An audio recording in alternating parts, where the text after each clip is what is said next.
नमस्कार, स्वागत है आपका मुनाफे की मंडी में, जहां हम आपको कमोडिटी मार्केट की तमाम बड़ी खबरें बताते हैं। साथ ही आपके लिए इंट्राडे, पोजिशनल और लॉन्ग टर्म के लिए कॉल्स भी लेकर आते हैं। शुरुआत करते हैं सोने और चांदी के साथ। और सोने चांदी में शुरुआती तेजी दिख रही थी, लेकिन सोने की तेजी अब थोड़ी कम होती यहाँ पर दिख रही है। क्यों ये तेजी कम हुई है, आगे क्या कुछ होने वाला है, यही चर्चा करेंगे। हमारे साथ 3 मेहमान हैं, आज आपको गाइड करेंगे।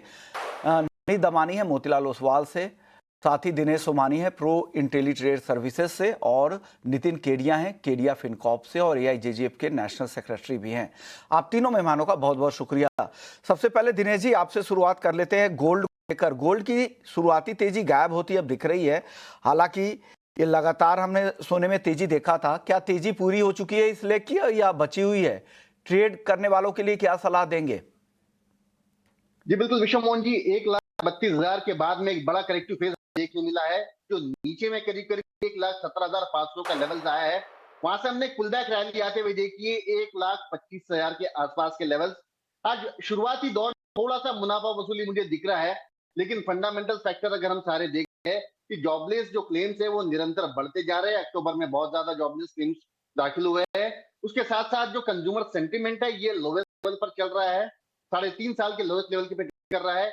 और मुझे लगता है कि प्रोबेबली आने वाले समय में इंटरेस्ट रेट ब्याज दरें जो है ये ड्रास्टिकली रिड्यूस होने की पूरी संभावना लग रही है।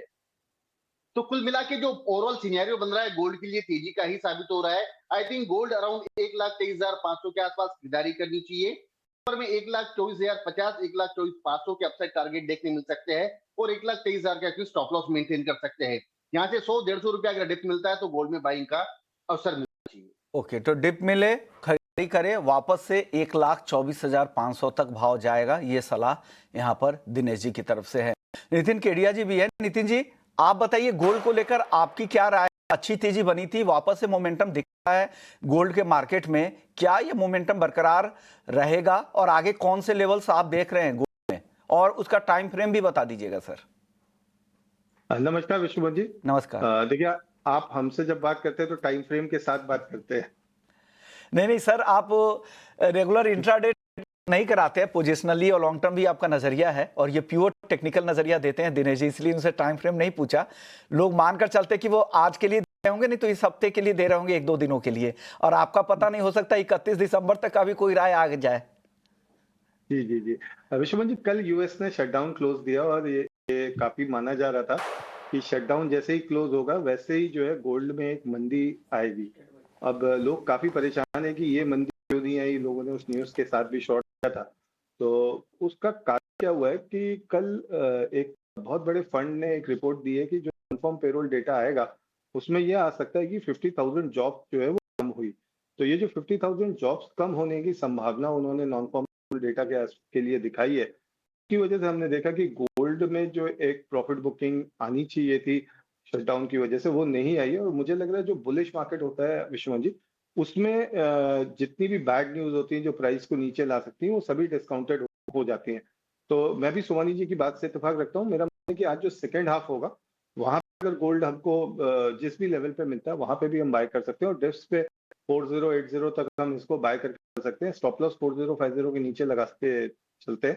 पहला टारगेट हम लेके चल रहे हैं वो $4163 का लेके चल रहे हैं, और सेकंड टारगेट जो लेके चल रहे हैं वो हम 4250 का लेके चल रहे हैं। एमसीएक्स में मानना है कि 1,27,000 1,28,000 के जो लेवल्स हैं वो नेक्स्ट 10 to 15 डेज में हमको देखने को मिल जाएंगे विष्णु जी। ओके, 10 से 15 दिन 1,27,000 और 1,28,000 ये लेवल्स भी आपको दिख जाएंगे। तो पोजिशनल जिनका नजरिया है ये लेवल्स ध्यान रख सर। अगर टारगेट करके चलना नितिन जी, तो स्टॉप लॉस क्या लगा ले?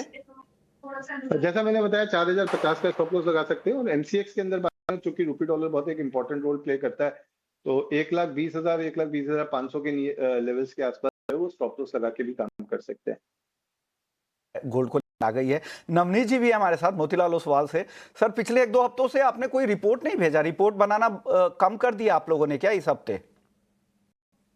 की मैन्युफैक्चरिंग तो बहुत कुछ चालू है विश्वनाथ जी, बट हमें लग रहा है कि कहीं ना कहीं ये जो रिबाउंड है ये किस तरह से पे करना है और कितना एग्रेसिव होना है, थोड़ा सा क्वेश्चनेबल है। मुझे लग रहा है कि यहाँ पर ये जो रिबाउंड है ये कहीं ना कहीं 4050 4070 के आसपास आके एग्जॉस्ट हो जाएगा, और यहाँ से एक वापस करेक्ट मोड में हम गोल्ड एंड सिल्वर को आते हुए देखेंगे।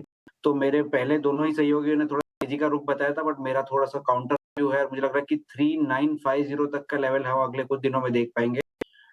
इसीलिए मार्केट और निवेशक थोड़े से कंफ्यूज्ड है, और उसी तरह से एनालिस्ट भी कंफ्यूज है इस पे। सेल ऑन रैली का स्टांस रखा गोल्ड में, और यहाँ पे करीब करीब 1500 से 2000 पॉइंट की नरमी मुझे लगता है प्राइसिंग में कभी भी आ सकती कभी भी आ सकती है। इस हफ्ते ही 1,22,000 इस हफ्ते दिख जाएगा क्या नवनीत जी? है। जी बिल्कुल, मुझे लगता है कि 1,22,000 उसके भी नीचे 1,21,700, 1,21,200 ये लेवल मुझे लगता है कि अगले कुछ दिनों में आ सकता है। एक तो रूपी अप्रिसिएशन एक फैक्टर रहेगा, और दूसरा एक करेक्टिव मूड हमें गोल्ड एंड सिल्वर में देखने मिल सकता है। जैसे जैसे यूएस ओपनिंग के आसपास हम या जो डेटा उसके अकॉर्डिंगली आ जाएगा, तो एक दोनों ही सूरत में हमें एक थोड़ा सा नेगेटिव बायस हमें गोल्ड एंड सिल्वर में देखने मिल सकता है। जी, लेकिन कहा जा रहा है कि जब यूएस शटडाउन होगा वो तो नी जर्क रिएक्शन दिखेगा, बाजार कमजोर होगा, लेकिन उसके बाद जो डेटा आएंगे वो कमजोर दिख सकते हैं, वो सपोर्टिव होगा गोल्ड के लिए। इस पर आपकी राय सर? वेल, इसीलिए तो हम नीचे में बाय करने की रणनीति बना रहे हैं कि यहाँ पर मेरा कंफर्ट नहीं है। जो नीजर का आएगा वो नीजर 1500, 2000, 2500 कितने पॉइंट का होगा ये समझना थोड़ा सा डिफिकल्ट है। और इतनी जो नरमी मैं एंटिसिपेट कर रहा हूँ वो चांदी में शायद उस तरह से नहीं आए। चांदी की चाल अलग ही चल रही है, उसमें अच्छा स्ट्रेंथ है, तो शायद हल्का फुल्का डिप है और रिवर्स हो जाए। गोल्ड में जो है करीब करीब 1500 से लेके 2500 पॉइंट के आसपास का एक करेक्शन, यानी 3950 एंड 3910 तक का लेवल मुझे लगता है कि डेटा जब आने लगे उससे पहले ही हमें देखने मिल जाता है। वो अनदर 5-7 डेज में एक रीजनेबल करेक्शन प्राइसिंग में आ सकता है। वीकेंड तक उम्मीद भी की जा रही है कि शटडाउन खत्म हो जाएगा, और से तो बिल पास हो ही गया है, वो हाउस ऑफ रिप्रेजेंटेटिव की तरफ से भी पास होने के बाद इस तरह के दबाव दिख सकते हैं। तो इनको लगता है कि कंफर्ट जोन वहां पर होगा। अगर आप 1,22,000 के नीचे आने का वेट करें, वहां पे खरीदे, आपके लिए बेहतर होगा। चांदी पे आप ज्यादा बुलिश साउंड कर रहे हैं, चांदी अभी भी खरीद ले कि चांदी में भी इंतजार करें नवनीत जी? वेल, वोलेटिलिटी काफी हाई है। कल के सत्र में हमने चांदी को टॉप से करीब करीब 3,500 रुपए गिरते हुए देखा, और बाद में वापस एक रिबाउंड देख रहे हैं आज के सत्र में। मुझे लगता है वोलेटिलिटी या जिगजैग मूवमेंट अगले कुछ दिनों तक चलता रहेगा, और आपको बेहतर एंट्री लेवल मिलते रहेंगे। 50, 50, $51 ये बहुत हद तक एक रेजिस्टेंस जोन रहा है, जिसको पार करके मोमेंटली चांदी ऊपर ट्रेड किया था। और अगर हम देखें तो 30-40 साल के बाद ये बड़ा ब्रेकआउट आया, तो ये फिर से एक छोटा मोटा रेजिस्टेंस जैसे एक्ट कर सकता है। मैं थोड़ा नीचे के लेवल में कंफर्टेबल रहूंगा, बिकॉज गोल्ड में अगर मुझे लग रहा है कि करेक्शन आएगा, तो चांदी भी साथ साथ में थोड़ा सा दबाव में आ सकता है। हालांकि उसी तरह से ना आए जिस तरह से गोल्ड आएगा, बट थोड़ा सा करेक्शन इसमें भी आ सकता है। तो 150, 152 सर मिले तो बहुत अच्छा एंट्री लेवल रहेगा। 155, 156 में थोड़ा सा कंफर्ट कम है। वो तो खरीदारी का लेवल बता दिया सर, टारगेट भी बता दीजिए चांदी का एमसीएक्स के हिसाब से नवनीत जी। वेल, छोटा टारगेट तो मुझे नहीं लग रहा है कि वोलेटिलिटी में कहां तक प्ले कर पाएंगे। 162, 163 तक के लेवल मुझे लगता है कि most of the technical analyst can give you, but medium term की अवधि में मुझे लगता है 184, 185 का जो स्तर है, या लगभग $57-58 का जो स्तर है, वो आते हुए देखने मिल जाएगा। और इवेंचुअली 2 लाख रुपए के ऊपर के टारगेट हम अगले 6 से 12 महीने में एंटिसिपेट करते हैं। 12 महीने में 2 लाख तक के ऊपर के भी टारगेट, और 180, 185, और नियर टर्म का जो टारगेट है पोजिशनल ट्रेडर्स के लिए वो 162। लेकिन आपके लिए कंफर्ट जोन ये है कि 1,50,000, 1,52,000 का अगर लेवल मिलता है तो वो आपके लिए बेहतर बाइंग का लेवल हो सकता है। नितिन जी, आप बताइए, आप तो सुपर बुलिश थे चांदी पर, क्या उसी स्टांस के साथ आज भी जाएंगे, और आपके क्या कुछ नए टारगेट भी हैं या पुराने टारगेट कहेंगे? और जो ट्रेड करना चाह रहे हैं इस हफ्ते, उनके लिए भी राय दीजिएगा। देखिए, जो इस हफ्ते ट्रेड करना चाह रहे हैं, 1,55,400 के आसपास चांदी चल रही है, या तो वो 1,55,800 के ब्रेकआउट पे सिल्वर को बाय करके चल सकते हैं 160, 162 के टारगेट्स के लिए, या फिर वो नीचे में वेट करें। 1,52,500 का जो लेवल है वो काफी कंफर्ट लेवल है, जहाँ पे 1,52,500 के कंफर्ट पे वो बाय कर सकते हैं, और टारगेट्स जो है वो सेम रहेंगे 162, 165। मेरा मानना है विश्वनाथ जी, जिस तरह से सिल्वर की डिमांड निकल के आ रही है और स्ट्रक्चरल डेफिसिट जिस तरह से चल रहा है, सिल्वर का जो बुलिश रन है वो हम कंटिन्यूस देखेंगे। और जैसा भी हमने देखा कि एक 46-47 से एक 54-55 जो है मात्र 3 ट्रेडिंग सेशंस में हो गया था, जो कि लगभग 7 से 8% की तेजी थी। तो मेरा मानना है कि अगले जो 6 हफ्ते हैं उसमें से 3 या 4 हफ्ते जो है वो इसी तरह के जाएंगे, जिसमें हम 8 से 9% की तेजी जो है आते हुए देखेंगे। और हमारा अभी भी मानना है कि 31 दिसंबर में हम 2 ±5% जो है हम प्राइजेस जो है वो आते हुए सिल्वर के अंदर देखेंगे। सिल्वर में जो तेजी है वो अंडरलाइन तेजी वो काफी बनी हुई है। ओके, तो चांदी की तेजी बरकरार रहेगी। आपको 2 लाख के टारगेट पर आप अभी भी अड़िग हैं, और ये मोतीलाल ओसवाल के भी है 6 से 12 महीने के, उनको भी लगता है कि 2 लाख रुपए जाएगा, और जो ट्रेडिंग टारगेट भी है वो भी आपके मिलते जुलते हैं। लेकिन बाइंग आपको लग रहा है कि अगर ब्रेकआउट मिले तो आप करंट लेवल के ऊपर का जो ब्रेकआउट लेवल है वो जो बताया आपने, वहां उसके ऊपर भी खरीदारी कर सकते हैं। नहीं, डिप का वेट करें, जो नवनीत जी कह रहे थे 1,52,000 के आसपास आपका 1,52,500 बाइंग का लेवल है। नीचे में अगर वहां पे डिप मिलता है तो वहां पर खरीदारी कर सकते हैं। आप बताइए जी, आपकी राय क्या है चांदी पर? जी, मेरा इंट्राडे का व्यू है विश्व मोदी, 1,54,800 1,25,000 के आसपास अगर सिल्वर मिलती है तो मुझे लगता है खरीदारी का इंट्राडे में एक अच्छा अवसर साबित हो सकता है। 1,53,800 का इसमें स्टॉप लॉस मेंटेन करे, ऊपर में 1,56,200 1,57 तक के लेवल्स प्रोबेबली 2 या 3 दिन में हमें देखने मिल सकते हैं। तो यहाँ से करीब करीब 400 रुपया 300 रुपए का डिप मिलता है तो वहां खरीदारी का अवसर बन सकता है। अपसाइड पोटेंशियल 1,56,200 1,57 लेवल देखने मिल सकता है। ओके, तो 1,54,800 ये लेवल पे खरीदे, इंट्राडे की कॉल है, ये ध्यान रखिएगा। और स्टॉप लॉस है 1,53,800 का, टारगेट है 1,56,200 का। मेटल्स की बात करते हैं, मेटल्स आज सुस्त है लेकिन 1,000 के ऊपर कॉपर टिक गया है। दिनेश जी, कॉपर की तेजी अभी भी बरकरार रहेगी, आगे कौन कौन से लेवल्स दिखेंगे, आज के लिए कैसे ट्रेड करें इसे? बिल्कुल तेजी बरकरार है लेकिन अभी कंसोलिडेशन फेज में मूव कर रहा है। मोस्ट इसका जो रेंज है ऊपर में नीचे में 990, ऊपर में 1,015, यह दायरा 25 रुपए का दायरा करीब करीब 15 से 20 दिन से ये ट्रेड कर रहा है। आई थिंक यहाँ पर प्रोबेबली वेट करना चाहिए ब्रेकआउट का 1,015 से ऊपर, या नीचे का जो लेवल है 1,003 1,004 इन लेवल के आसपास खरीदारी करना चाहिए। 995 का स्टॉप मेंटेन करे, ऊपर में 1,018 के लेवल दिखा सकता है। लेकिन हाल फिलहाल इसमें मोमेंटम थोड़ा सा कमजोर पड़ा हुआ है, इसीलिए इसका एग्जैक्ट मूव टाइम फ्रेम बताना मेरे लिए थोड़ा सा मुश्किल होगा। शायद केडिया जी ज्यादा बेहतर बता पाएंगे टाइम फ्रेम्स। नितिन जी, हालांकि कॉपर आप ज्यादा गोल्ड सिल्वर ज्यादा ट्रैक करते हैं, लेकिन कॉपर भी आप कभी कभी कॉरिलेशन के तौर पर कॉपर भी देखते हैं। कॉपर को लेकर आपकी राय क्या है? फेज में है जैसे सुमानी जी ने बोला है, और मेरा मानना है कि नेक्स्ट वीक में, मतलब चूंकि कल जो है वो यूएस बंद था, तो शटडाउन की खबरें जैसे जैसे ओपन होगी वैसे कॉपर जो है वो भी तेज होना शुरू होगी। तो इस वीक में अगर हम इसको देखते हैं तो 1,005 और 1,000 के लेवल्स पे बाय करके चले, 990 का स्टॉप लॉस लगाए। मेरा मानना है नेक्स्ट वीक में हम इसको 1,030 1,035 के लेवल्स पे देखेंगे। For next week I am very bullish on copper. Next week के लिए आप काफी ज्यादा यहाँ पर बुलिश साउंड कर रहे हैं। नवनीत जी, आपकी राय पूरे बेस मेटल्स में कॉपर के अलावा भी, अगर उसके बाहर भी कुछ राय हो तो वो भी बताइएगा। जिंक, एल्युमिनियम, इन दोनों पर भी राय दे सकते हैं। वेल, कॉपर तो मुझे लग रहा है कि सभी लोग बुलिश है, और उसके साथ साथ जिंक और एल्यूमिनियम भी अच्छा खासा मोमेंटम दिखाते हुए नजर आ रहे हैं। हम अगर जिंक का कैश टू 3 मंथ स्प्रेड देखें या बैकवर्डेशन देखें तो करीब करीब $100 से $150 के बीच में होवर कर रहा है 1.5 महीने से।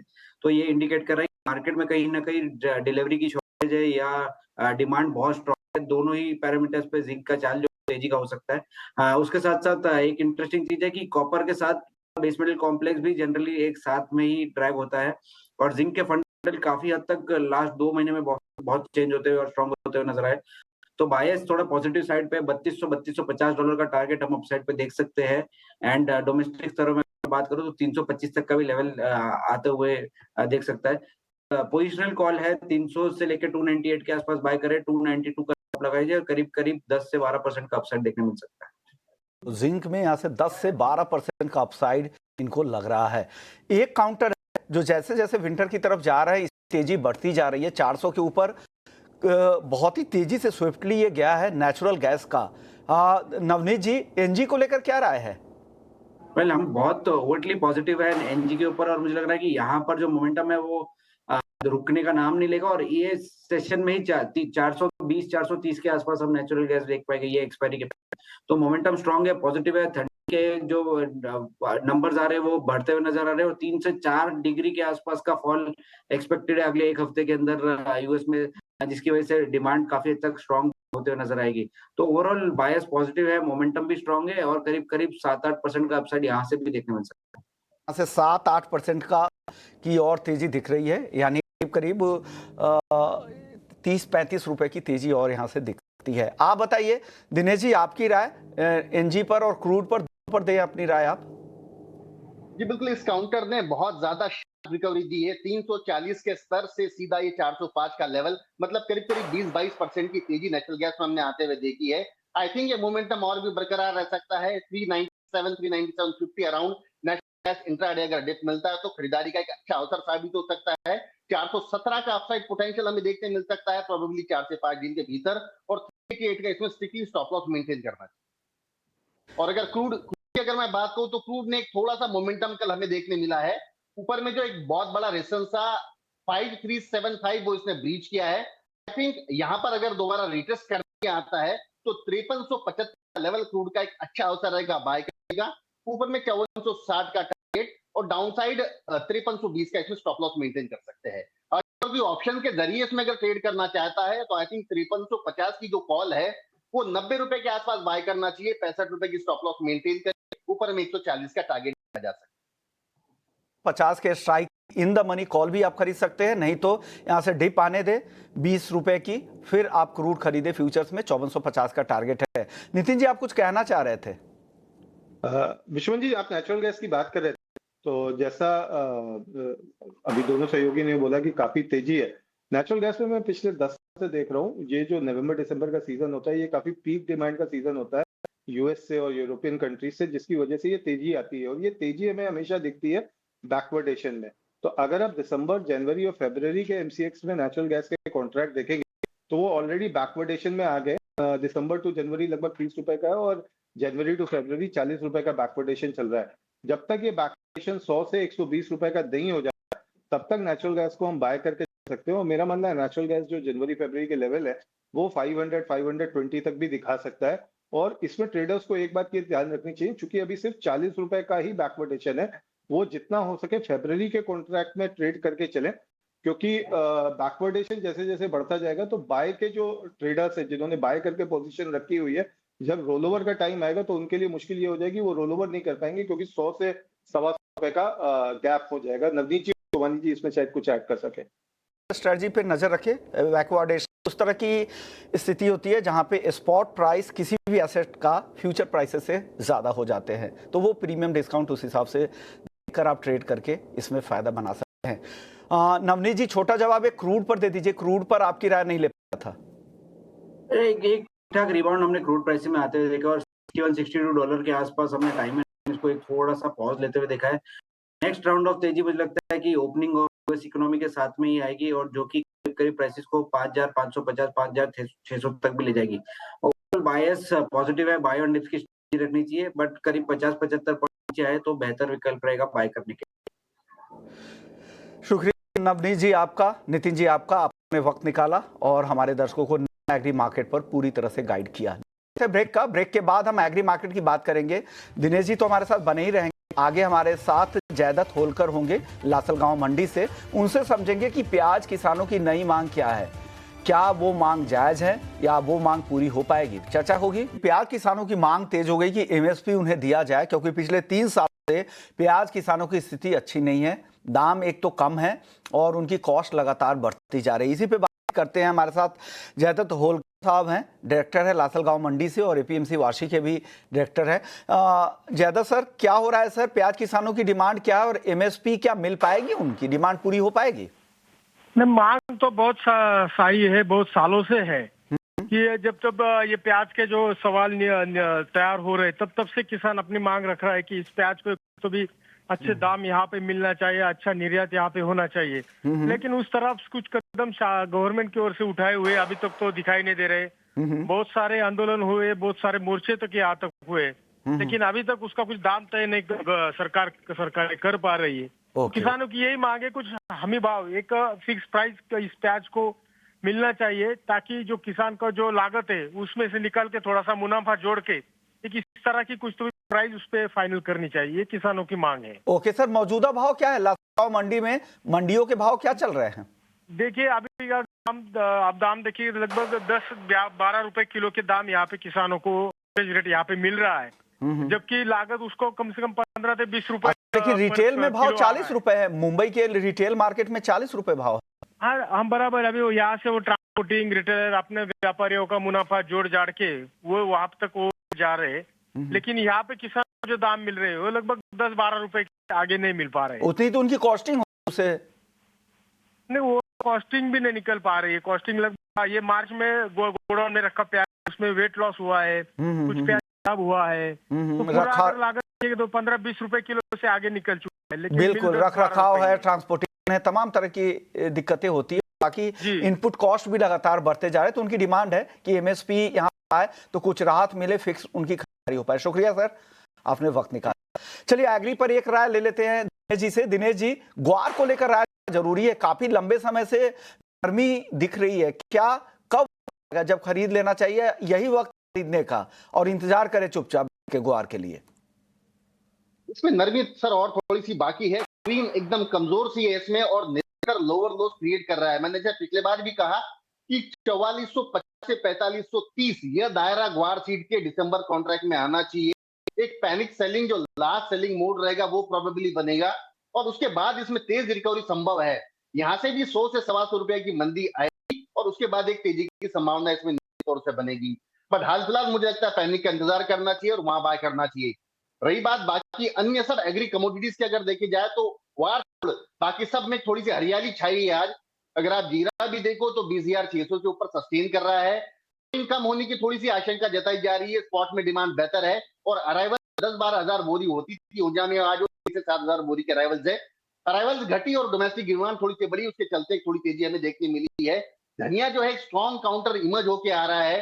83-50 के दायरे में दिसंबर कॉन्ट्रैक्ट धनिया बाइंग का अवसर बन सकता है। 82 का स्टॉप लॉस मेंटेन करके 8800 का टारगेट इसमें देखा जा सकता है।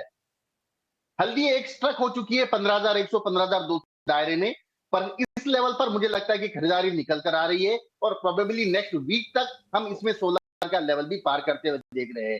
काउंटर एनसीडीएक्स का है कैस्टर सीड जो बहुत ही ज्यादा स्ट्रॉन्ग है और 6400 की लेवल से बढ़कर 6900 के लेवल के आसपास आ चुका है। जी जी, आई थिंक 6900 के आसपास कैस्टर सीड बाइंग बनता है।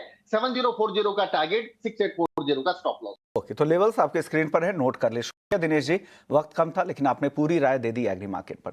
चलिए वक्त है ब्रेक का, ब्रेक के बाद लौटेंगे तो एफएनओ जंक्शन आपके लिए लेकर आएंगे, जल्द लौटते हैं।